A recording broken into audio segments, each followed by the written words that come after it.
17 December bride সাজাতে গিয়ে রাত 2টোর সময় বাড়ি ফিরলাম। কেন এতটা লেট হলো আর কি কি হলো এই দিনে সবটাই তোমাদের সঙ্গে আমি শেয়ার করব এই ভিডিওতে। আমার আজকের লোকেশন হচ্ছে আমতা।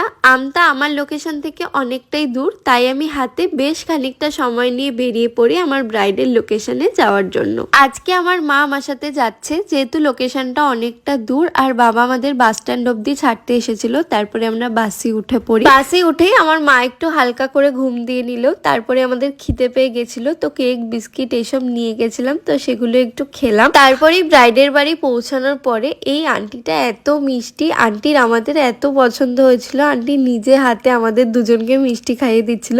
তারপরে আমাদের ব্রাইডের সাথে দেখা হয়ে যায়। এখনো কিন্তু ওর ভাত কাপড়ের অনুষ্ঠান হয়নি। দিদি টাইমটা মেনটেন করার খুব চেষ্টা করছিল, সবাইকে তাড়া দিচ্ছিল যাতে দিদি তাড়াতাড়ি মেকআপে বসে যেতে পারে। তারপরে আমি আর মা চলে আসি লাঞ্চ করতে। মনীষা দি বিয়ের অনেক দিন আগে আমার মাকে কল করে আমাদেরকে ইনভাইট করেছিল, বলেছিল বিয়ে রিসেপশন দুটো দিনই কিন্তু আমাদের অ্যাটেন্ড করতে হবে। চলো তোমাদের সাথে এবারে আমি একটু ছোট্ট করে শেয়ার করি আমার আজকের ব্রাইডের সাথে আমার কিভাবে আলাপ হলো।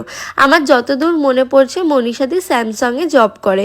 তো মনীষা দি যেই দোকানটা জব করে সেই দোকানেই আমি মোটামুটি 1.5 বছর আগে আমার ফোনটা কিনতে গেছিলাম, আর সেই দোকানে আমার মনীষা দির সাথে ফার্স্ট আলাপ হয়। সেখানেই দিদি জানতে পারে যে আমি এই প্রফেশনের সাথে যুক্ত আছি। তো তখনই দিদি আমার ফোন নাম্বার নেয় আর আমাকে বলেছিল দিদির সামনে বিয়ে, তো বিয়ের ডেট যেদিনকে ফিক্সড হবে তো আমাকে জানাবে।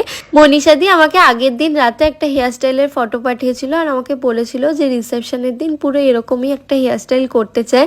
তো পুরো সেম টু সেম আমি সেরকম একটা হেয়ারস্টাইল করে দিয়েছিলাম। মনীষা দির হাজবেন্ড, শ্বশুরবাড়ির সবাই লুকটা খুব পছন্দ করেছিল। সবাই বলছিল দিদিকে লক্ষ্মী প্রতিমার মতন লাগছে দেখতে। তারপরে দিদির অনেক রিকোয়েস্টে আমরা ভেন্যুতে যাই আর সেখানে গিয়ে আমরা ডিনারও করি। ডিনার করে বেরোতে বেরোতে রাত 9টা বেজে গেছিলো। আর রাত 9টার সময় আমরা বাস স্ট্যান্ডে এসে জানতে পারি যে এয়ারপোর্ট যাওয়ার লাস্ট বাস বিকেল 5:30টায় ছেড়ে দিয়েছে।